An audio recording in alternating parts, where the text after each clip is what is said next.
Hi guys, and welcome to Book and Loop, where happiness is handmade and the best boyfriends are always found in books. So I'm coming at you guys with writing vlog number 3. Last time we spoke, I confided in you guys that I didn't really love my love interest for my book that I'm writing. And I am happy to report that that is not the case now. After spending a lot of time thinking about what characteristics I wanted to give my love interest, I actually came across a personality and character type that really worked for me. I wound up having to change a lot of his story arc and wound up having to really go in and make a lot of differences into my storyline itself, but I think that it really made the story itself stronger as well as my characters. So I'm going to kind of just be discussing the process that I went through in order to figure out exactly who I wanted my character to be and how I went about making those changes. So without further ado, let's jump into it.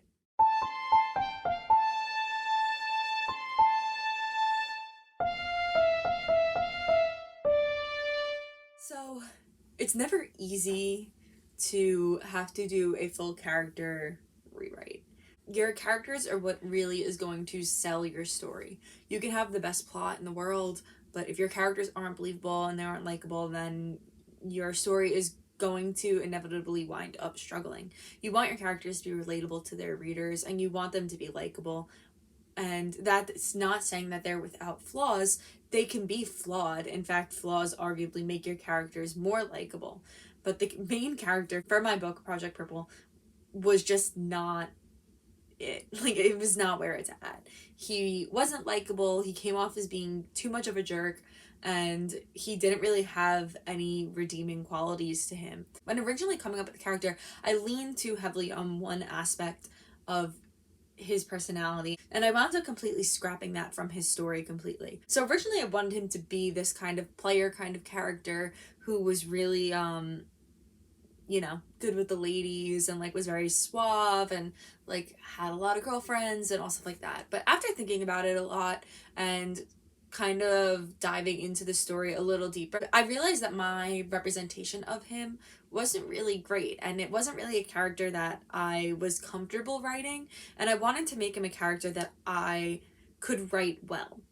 And I wanted to do him justice, and I wanted him to be likable, and I just felt like my representation of that kind of person was not very great. And so he needed to change, and he wasn't really working well with the story, and I needed more of a drive for why everything was happening that was happening in the story.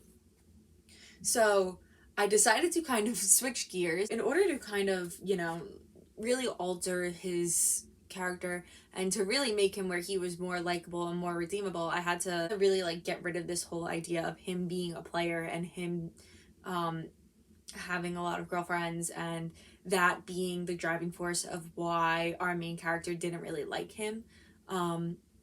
It just didn't really fit in the story that I was trying to tell. And for that purpose, he now is very different, and he's more sweet and more soft, and he's misguided in his life, and it makes him not only likable, but it also makes him more complex than he was originally. I didn't fully understand him as a character, and then once I really like sat down and thought about who I wanted him to be and why he was going to be like that, it completely changed my understanding of him, and I finally understood this character, and I finally was like, yes, like this is somebody that like will work, and this is somebody that I can work with. And it was like all of a sudden that like aha moment of being like, this is a character that while he's misguided and while he does things that are wrong, we can still get behind and we can still support him, and we still want his journey to like end positively. Whereas the character before was kind of just like a jerk and like didn't like you didn't really root for him. It didn't make sense that my main character, with her personality and with her storyline and her story arc, it didn't make sense that she would fall in love with him the way that he was. And in my rewrites and in going through and changing his character, now they're much more matched up, and they're still different, but different in a way that works and different in a way that makes sense, if that makes sense. And that being said, since I had to kind of rewrite his character and kind of invent this whole new personality for him, it meant that I had to rework a lot of his background too. And I did say in my previous video that I had his background kind of figured out. And while his mom kind of stayed the same, his dad is very different. He's very driven by the desire to kind of like gain the approval of his dad.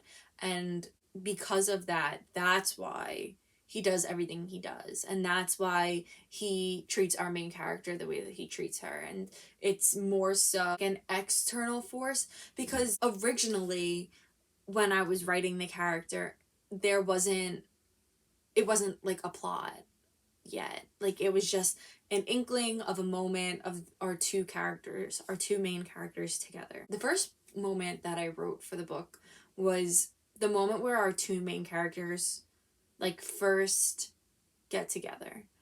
And that was the very first scene that I wrote. And I had this very specific idea of how I wanted our main character to act and how I wanted the love interest to be. And in that moment, in that scene, it worked. But for the context of the entire book itself, it didn't really work. And he needed to be different. And so taking that time to sit down and think about it and be like, okay, like this is my main character's storyline. What is going to help my main character get from point A to point B? What is going to kind of be that driving story? Because at the end of the day, originally when I was planning this, it was just going to be a very simple love story. And since then, it's really evolved into a lot more than that. And I do think that the direction that it's going in is very interesting, and I'm very excited to explore that even more. It's so hard to like talk about the book in these videos, because I don't want to like talk about it too thoroughly, and that like I'm giving stuff away that are going to be like spoilers, or going to be like things I might change further down the line. I mean, like I don't feel guilty about telling you about who my main character was before I made all these changes that are going to be permanent. And I know I'm never going to go back to his character being the way that he was. So like I don't feel bad telling you that he was like a player, and that he was like not a nice person, and like not even in like a like bad boy type way, like in like this is like genuinely like a terrible person, and like we should not be like interested in this at all.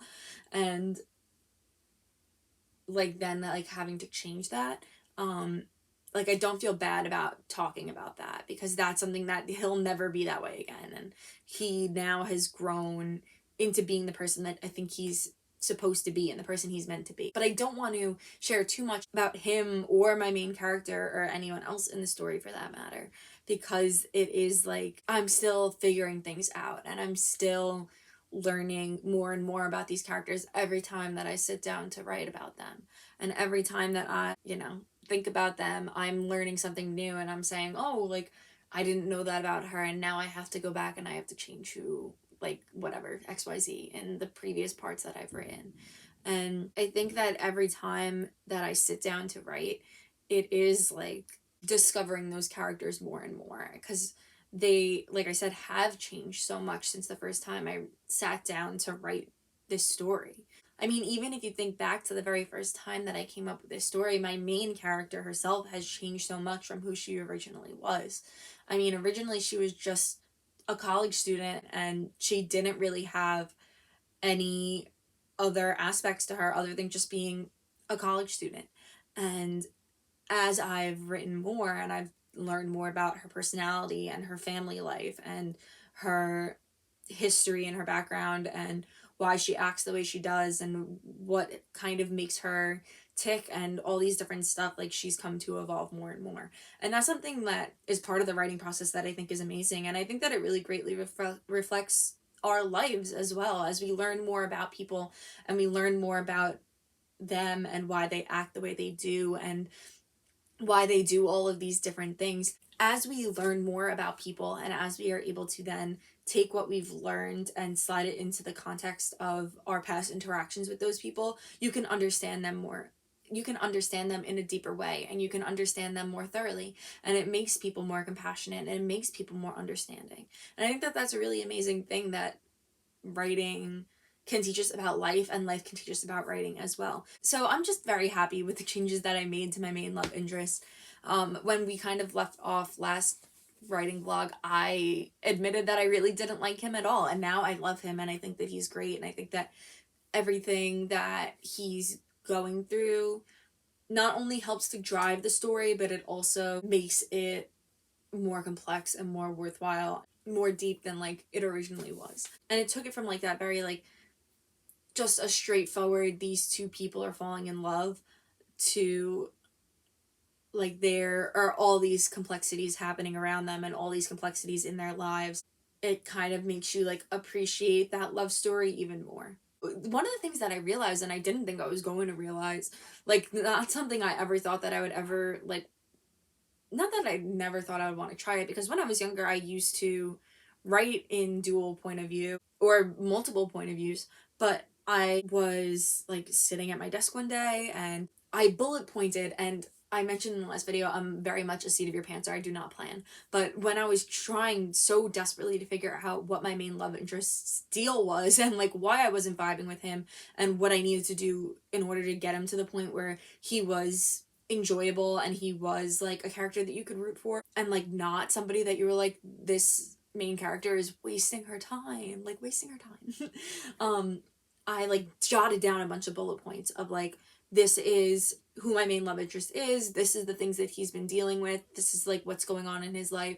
And then from there I had this very specific moment where my two main characters are interacting with each other. When the main character finds out like what the love interest has been doing and why he's been doing it, then it like causes obviously an argument. And I started to write down the scene for this argument, and then my main character leaves and just like automatically started switching into my love interest's point of view and writing like a bunch of interactions with him and his dad and him and my it's so hard to like it's so hard to not say the names of the characters. Like it like I just want to be like, yes, Toby, like I don't know, like no one's name is Toby, so that's why I picked Toby. But like, yes, Toby. Like Toby is like blah blah blah blah blah, and then he's talking to Margaret and Margaret is blah blah blah. Like it's so hard to like not like say the names of the characters, but like I don't want to like give too many details yet until I have everything done and solidified and like I know exactly how the story's going to be. Anyway. So I started writing scenes in my love interest's point of view, and I just like fell in love with writing from his perspective, and you get like to understand him even more because like I said, he's not a bad character. Like he's not like the villain character, and he's not like the like he's not like a bad kid.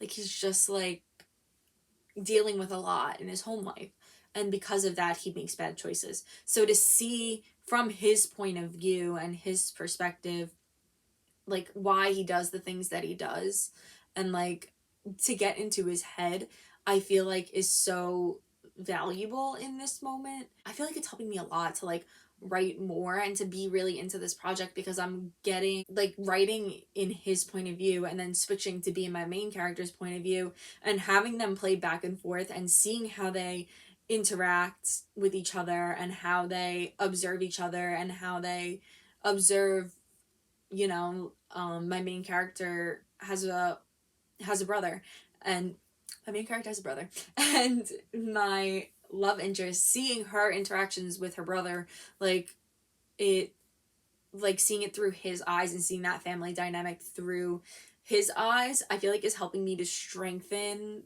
that dynamic. I don't even know if that like makes sense. And I've heard people in the past, like writing professors, like other like classmates and peers that have said like writing dual point of view is really hard because you have to master using two different voices and you have to make those voices very distinct and you have to make them different because I'm writing in the first person for both characters. And how do I change up my sentence structure and how do I change up the words that I'm using for their thoughts. Like maybe like somebody laughs, maybe like my main character says giggle, but my other character is like, yeah, they snorted or something like that. So like using different vocabulary and using different words and using different sentence structures and lengths and variations within my writing itself has been like such an amazing exercise in itself while I'm writing, that it's just is like so much fun. I'm like, I'm having so much fun. And I think that that's the biggest thing with tag, but it was that I was getting myself so caught up in like, I had a lot of fun writing tag, and I've been in the editing process for a little bit too long now, where I'm like starting to lose that like sense of fun with it.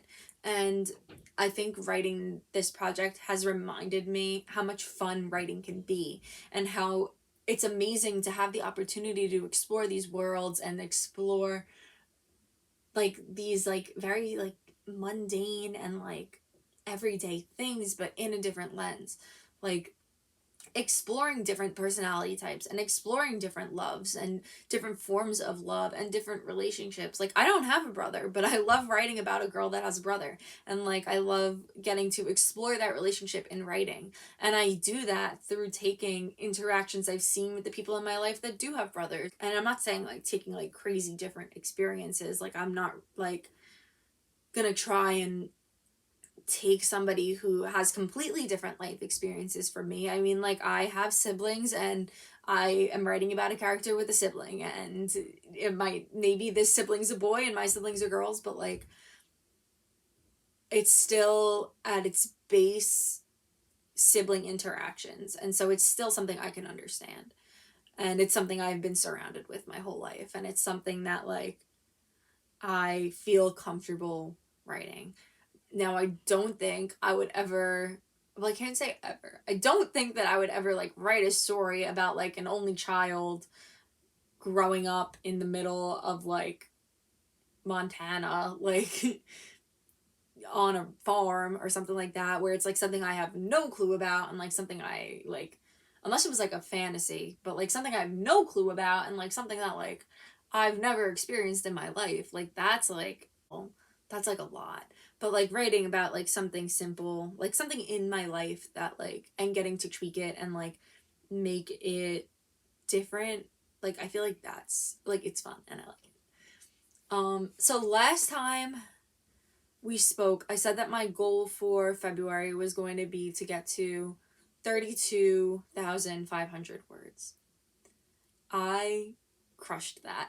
I think I hit that about the middle of February and kept writing after that because why not? Especially, I was past that point that I hit 32,500 words that I realized I wanted to make the book dual point of view, and that I realized exactly how I wanted to change my love interest. When I left off in January, I was at like about 21,000, and then to jump then to being at 24,000 when I posted my last writing vlog, and to think that I was only going to get to do 32,500 words. And then to be where I am now is like so incredibly exciting, and I'm so proud of myself because I'm right now at 37,741 words, and I am so infinitely happy with my progress. I think that the I think that figuring out my love interest more and kind of like falling in love with my love interest more really helped to push me to write so much this month. And I know that like that probably doesn't even like seem like a lot. I mean, like I've participated in NaNoWriMo before, and like that's 50,000 words in a month. But I'm still happy with my progress because I wrote around, gosh, like around almost 13,000 words this month. And that's like not including any side projects that I was working on or any other additional little stories that I've written on the side or poetry or anything else that I've written. And to have that like 13,000 words under my belt, and like to know that I am like very close to being at my halfway point for my goal for my first draft is so exciting, especially as I'm starting to now like move into the other aspects of the story. I mean, I wrote a lot for her sophomore year too, like started to dive into that. And I know I said I was going to try and make myself stick to being chronological, but I couldn't help myself because the moment that I wrote, that kind of like kickstarted me into further understanding my love interest character took place during sophomore year. And I like just wrote like so much after that because I was so excited, and I just kept writing and writing and writing for that moment, and then the moments following, and then the scenes following that moment, and how it kind of like gets resolved. And I wouldn't say like I have the ending of the book figured out yet, because I don't think I'm even like fully close to having the ending figured out yet, let alone like solidified. But I am like feeling, I feel like that moment will probably be like the 75% mark of like where that like story will end. And I think that it's just like I'm like happy. I'm like really happy. I am proud of myself and I'm happy. And I think that this story is shaping up to be everything that I wanted it to be and everything that I'm hoping that it will be. And the more that I work with it and the more that I explore these characters and explore this world and kind of like play around with it, the more that I fall in love with this story and the more excited I am to share it with everybody and someday. And I don't know, it's just, it makes me happy. Like, I'm so happy. And it's been a long time since I've felt this happy. I've spoken very briefly about the different things that have been going on in my life, and it's just been a long time since I felt fully happy and writing this story, and I feel like myself again, and I'm feeling happy and full and complete and all those other cheesy corny words, you know. And it's just nice to have something that I can create and something that hopefully will not only be the source of my happiness but the happiness of a lot of other people too. So it's kind of, I don't know, I'm just happy. And then outside of Project Purple, I have not worked on anything. I haven't worked on anything but Project Purple this month, other than like a few little itty bitty pieces in my personal project. And I don't know, I'm just like living for it. Like, I've never been more proud of myself with my writing. I think that the progress I made is great. I think that the fact that I stayed so dedicated throughout the whole month is so exciting, and that I didn't really waver. And I had said that in January I was upset because I had spent so much time on my personal project, and I felt like that was a lot of time that I could have been dedicating to Project Purple and working on that. And this month I really did focus on Project Purple, and that is something that I think is so like incredibly amazing for me. And I'm just, I don't know, like happy and so excited that I have been focusing. And that's something that's been hard for me, and something that I've always struggled with is focusing on one project at a time and not getting ahead of myself. And so to actually like sit down and get so much done in this story, and like to feel like I'm figuring things out and like it's all coming together, is so infinitely exciting and like so thrilling. And I've just never been more proud of myself. So that is kind of like all my writing updates. Like I said, I haven't really been working on any of my other projects at the moment other than Project Purple. Because of that, like I don't really have any updates for you guys. My goals for March are going to be that I want to reach 50k words in Project Purple. After seeing how hard I worked this month, I think that is definitely attainable. That will be officially hitting my halfway mark for my first draft goals for the book, and I think that it'll be really exciting, and I'm really excited. So my last piece for you guys today is just going to be my one song from my tag playlist. And the song that I am going to be choosing today is a song for one of my side characters. I mean, she's like a main character, but like a side, like she's not the main character, but she is a main character. And that is Mary's Song by Taylor Swift. I I've always loved Taylor Swift. I love her music. I think she's really great. I think the songs that she writes are really fun and relatable, and you can definitely get into them. And Mary's song is perfect for this character. This character is kind of like the very like soft, fun-loving mom friend of the group, and she has been in love with her best friend since she was a little kid. And so Mary's song is just absolutely perfect for her. Every time I listen to this song, I just can't help but think about this character. And when I write scenes for her, I always listen to this song because it just so perfectly matches up with her storyline and her story arc. And it's really, I mean, I've always loved the song regardless. I mean, it's always been one of my favorite Taylor Swift songs. So that is going to be it from me. I will see you guys with another writing vlog, maybe either when I hit 50,000 words or around the end of March, whichever comes first. I'm hoping I hit the 50,000 before, because that would be amazing. I mean, with the at the rate I've been going, I think that it might be attainable, and I'm super excited about that. So that is going to be all from me. I hope you guys enjoyed my little writing vlog number 3 spiel, and I will see you guys soon. Happy writing!